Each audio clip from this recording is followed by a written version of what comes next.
de ese proceso. Y ciertamente Dios estaba probando en Pablo su fidelidad, hasta dónde él era capaz de aguantar todo eso.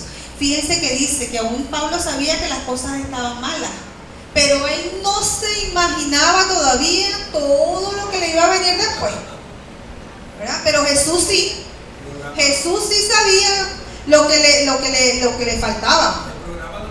Él no tenía el programa, él sabía que la cosa no estaba bien, pero no sabía qué tan malo estaba la cosa, o cómo se iba a colocar, se iba a poner la cosa después. Pero Jesús sí, y por eso le dijo, ten ánimo. Fíjense que dice que el siguiente día 40 asesinos judíos se reunieron y harían juramento. La Biblia dice que juramento de maldición, ¿verdad? Para no comer ni beber hasta no haber asesinado a Pablo. Entonces yo le preguntaba al hermano Verodes, ¿qué significa eso, juramentarse bajo maldición? Entonces el hermano Verodes va a leer una cita que hace referencia a eso.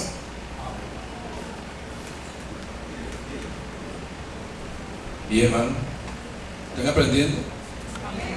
A eso vinimos. Escuche bien. Ahí en 1 Samuel, usted veía que lo que esta gente está diciendo no era cualquier cosa.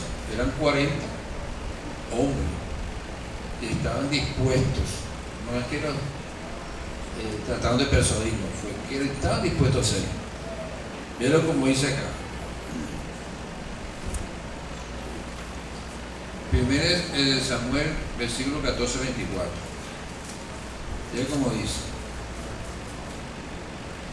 Pero los hombres, para no leerlo todo y dar más tiempo, pero los hombres de Israel fueron puestos en apuro aquel día, porque Saúl había juramentado al pueblo, un juramento al pueblo, diciendo: cualquiera que coma pan antes de caer la noche, antes que haya tomado venganza de mis enemigos, sea maldito. Y todo el pueblo no había probado pan. Y todo el pueblo llegó a un bosque donde había miel en la superficie del campo. Entró pues el pueblo en el bosque, y aquí que la miel corría, pero no hubo quien hiciera llegar a su mano a su boca, porque el pueblo temía el juramento. Pero Jonatán no había oído cuando su padre había juramentado al pueblo, y alargó la punta de una vara que traía en su mano y la mojó en un panal de miel, y llevó su mano a la boca, y fueron aclarados sus ojos. Pero para cortar un poco a esto, vamos a leer del 41 en adelante, donde dice: entonces dijo Saúl a Jehová, Dios de Israel, da suerte perfecta. Y la suerte cayó sobre Jonatán y Saúl, y el pueblo salió libre. Y Saúl dijo: echad suerte entre mí y Jonatán mi hijo. Y la suerte cayó sobre Jonatán. Entonces Saúl dijo a Jonatán: decidme lo que has hecho. Y Jonatán se lo declaró y dijo: ciertamente gusté un poco de miel con la punta de la vara que traía en mi mano, y he de morir. Ve que dice, te va de la muerte. Después dice: y Saúl respondió: así me haga Dios y aún me añada, que sin duda morirá Jonatán. Tremendo eso, ¿verdad? No sé cuándo antes decía una cosa así. Entonces el pueblo dijo a Saúl, el pueblo: ¿ha de morir Jonatán, el que ha hecho esta grande salvación en Israel? No será así. Vive Jehová, que no ha de caer un cabello de su cabeza en tierra, pues que ha actuado hoy con Dios. Y así el pueblo libró de morir a Jonatán. ¿Se da cuenta que existe que no? Bueno, no sé, los hermanos le gusta en su casa para no quitar el mal. Amén, gracias, hermano Robert. Es decir, que un juramento de muerte, de maldición, perdón, es que hasta que ellos no consiguiesen lo que se habían propuesto, ellos no comerían. O sea, era una cuestión que tenía que ser así. Por eso es que se llama juramento bajo maldición. Es conseguir lo que ellos buscan, desean. Y hasta que no consigan eso, no quedan contentos. Y quien quebrante ese juramento, ciertamente muere. O sea, quien se sale del acuerdo que ellos habían hecho, tiene que morir, ¿verdad? Porque a eso se le llama juramento bajo maldición. Muy bien, sigamos entonces. Entonces, muy a pesar de las circunstancias, ¿verdad? El Señor le sigue diciendo a Pablo, ten ánimo. En la Biblia vamos a encontrar algunos aspectos donde el Señor Jesús también hizo uso de esta frase en diferentes oportunidades para animar, para consolar, para fortalecer a algunas personas. Jesús le dijo al paralítico en su lecho: ten ánimo, hijo, tus pecados te son perdonados. Es decir, lo consoló allí, ¿verdad? Muy a pesar de tus circunstancias, no te preocupes, ten ánimo, que tus pecados te son perdonados. Y este paralítico en ese momento fue sanado. También le dijo a la mujer con 12 años de flujo de sangre: ten ánimo, hija, tu fe te ha salvado. ¿Ve? También a esa persona le dio esa frase de aliento. Jesús le dijo a sus discípulos asustados en el mar de Galilea: tened ánimo, yo soy, no temáis. Entonces, en todo momento de nuestra circunstancia, cuando estamos aterrados, asustados, siempre vamos a encontrar, ¿verdad?, esa palabra de aliento, que a veces nos las da el Señor a través de un hermano, a través de la palabra, a veces nosotros nos sentimos tan agobiados y pasa un carro y tiene un versículo allí y ese versículo te habla, ¿verdad? ¿A ustedes no les ha pasado eso? O usted prende la televisión y en ese momento están dando un mensaje y ese mensaje parecerá que se lo están dando a usted. Entonces, Dios utiliza diferentes canales, medios, formas, personas, circunstancias para hacerte llegar esa palabra de aliento, de ánimo, que nos impulsa para seguir adelante. También le dijo, ¿verdad?, a los discípulos la noche antes de su crucifixión, que en el mundo tendríamos aflicciones. No dijo: mire, todo ahora va a ser color de rosa, vamos a tener aflicciones, pero nos dice allí: pero confiad, es decir, tengan ánimo, porque yo he vencido al mundo. Entonces, estas son palabras que nosotros tenemos que atesorarlas en nuestro corazón. Y en esos momentos, en esas noches oscuras, en ese momento de emociones donde nos invade y a veces el enemigo hace uso, ¿verdad? Cuando nosotros estamos en ese momento de oscuridad emocional, el enemigo, él allí aprovecha eso y empieza a meterte dardos de pensamiento: tú no lo vas a poder, tú no lo vas a hacer, tú no eres nadie, Dios se olvidó de ti, Dios no te quiere, eso es mentira, estás en pecado, estás en esto, estás en lo otro, y taca, para que nosotros empezamos a decaer nuestra fe. Empezamos a dudar: oye, la verdad como que la cosa es así, porque imagínense, todo lo que me está pasando tiene que ser cierto.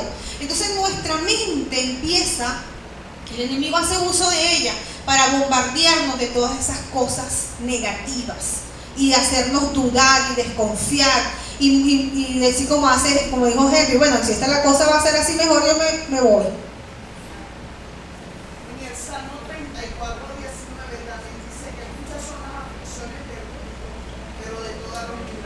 Amén, así es.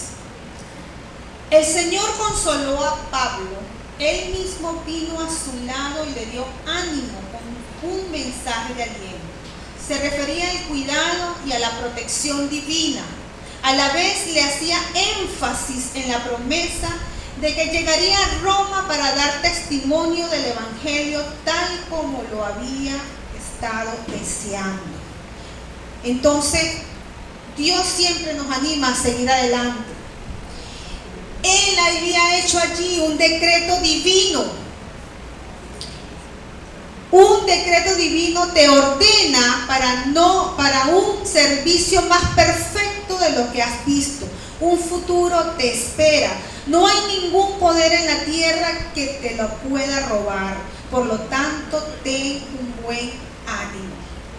Cuando Dios le dice a usted, le da una palabra a usted o a mí, téngalo por seguro que nada ni nadie se lo puede arrebatar a usted. Esto es un decreto, es una orden. Eso usted tiene que darlo por hecho. ¿En qué momento? En el tiempo en que Dios considere.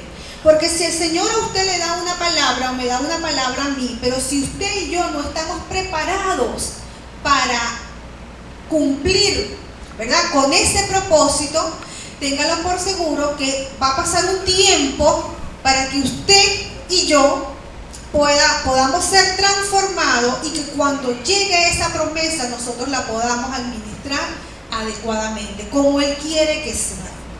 Pero si no estamos preparados, entonces tengamos también claro que vamos a pasar muchísimas cosas hasta que realmente logremos madurar y podamos hacer uso correcto de esa promesa que nos dio. Pablo recibió un mandato divino. Así es necesario que testifiques también en Roma. Dios le estaba diciendo, así como lo hiciste aquí en Jerusalén, también lo vas a hacer allá en Roma. Le dio una promesa y esa promesa estaba también llena de trabajo, de protección, ¿sí? De protección divina. Entonces la promesa, había una promesa de más trabajo por hacer y también, ¿verdad?, una promesa de protección hasta que Él llegase a Roma. En Isaías 54:17 la palabra de Dios nos dice: ninguna arma forjada contra ti prosperará. Eso es una promesa. Que cuando nosotros estemos allí delante de los enemigos que nos quieran destruir, ¿verdad? Diciendo cosas, mentiras, difamándonos, nosotros tenemos que tomarnos de esta promesa y repetírnosla, ¿verdad?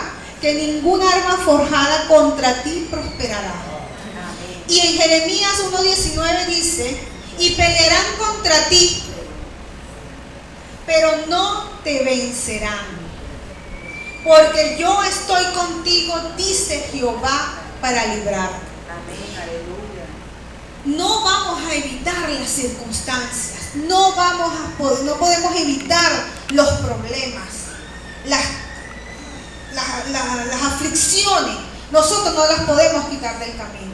Pero lo que sí podemos tener estar consciente es que de todas ellas Dios nos va a librar, nos va a ayudar, nos va a dar esa fortaleza, nos va a decir ten ánimo, nos va a dar ese ánimo.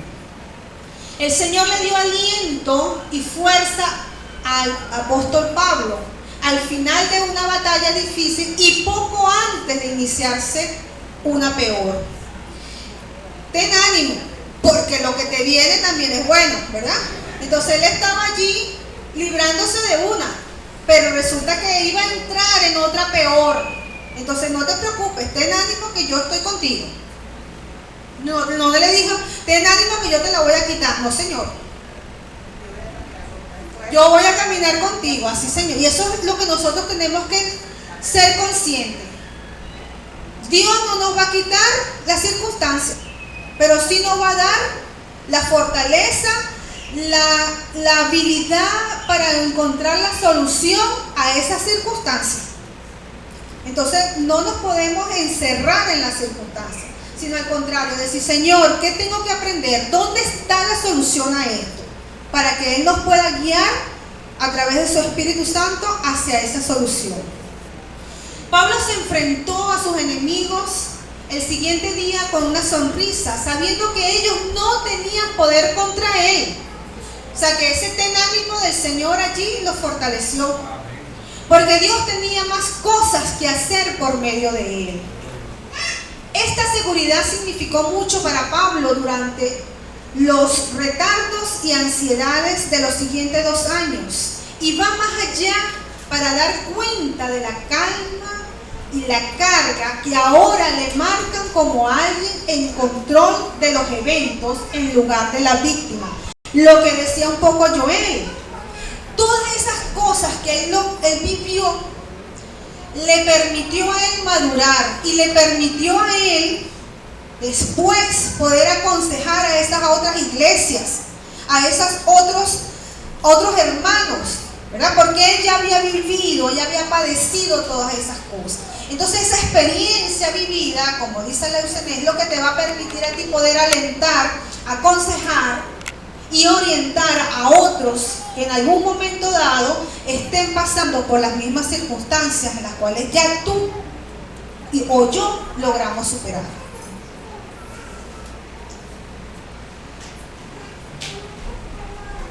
Me quedan 10 minutos, vamos. La conspiración de los enemigos, ya hemos hablado un poco. Dice que el odio asesino de los religiosos judíos hacia Pablo era tan grande que se juramentaron bajo maldición para no comer ni beber nada hasta que mataran a Pablo. Esta conspiración contra el apóstol Pablo parecía terrible al principio, pero luego se tornaría en una serie de acontecimientos que se convirtieron en la oportunidad para que él fuese llevado a Roma desde Jerusalén.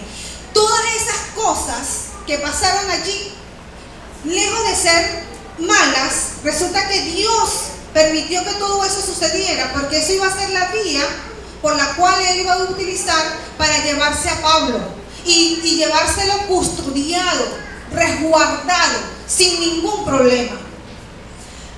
Los conspiradores sugirieron al concilio que volvieran a llamar a Pablo para seguirlo investigando. Es decir, este hombre tiene todavía hay algo oculto, vamos a seguirlo a ver qué es lo que pasa. Ellos pensaban hacer una emboscada para matar a Pablo mientras lo llevaran a la cárcel, hasta el lugar donde se reunía el Sanedrín. Entonces, en Isaías 25:4 dice, este versículo es hermoso: porque fuiste fortaleza al pobre, fortaleza al menesteroso en su aflicción, refugio contra el turbión, sombra contra el calor, porque el ímpetu de los violentos es como el turbión contra el muro. Es decir, Dios es nuestra fortaleza, nuestro escudo, nuestra protección ante cualquier circunstancia. Ese complot que ellos tenían allí, porque ellos querían apresarlo, robarse a Pablo y matarlo en ese momento. Pero Dios hizo una intervención divina, oportuna. Por eso que a veces nosotros pensamos que Dios llega tarde. No, Él no llega ni antes ni después. Él llega en el momento oportuno. Su intervención es oportuna. ¿Y cuál fue la intervención oportuna allí? ¿Cuál fue? Dios conoce todos los secretos. Motivó al sobrino de Pablo. El hecho de que ese muchacho estuviese allí, en ese momento, ¿verdad?, a esa hora, en ese lugar, no fue casualidad. Dios, Él sabe todo y Él es perfecto. Él permitió que ese muchacho estuviese allí para que escuchara sobre el complot, sobre lo que querían hacerle a Pablo. Y ese fue el instrumento que Dios utilizó para salvarle la vida a esa persona, ¿verdad?, que había sido fiel hasta el momento, que le había servido y que no tenía culpa de nada. Él no había cometido ningún error. El único error había sido predicar el Evangelio de Cristo.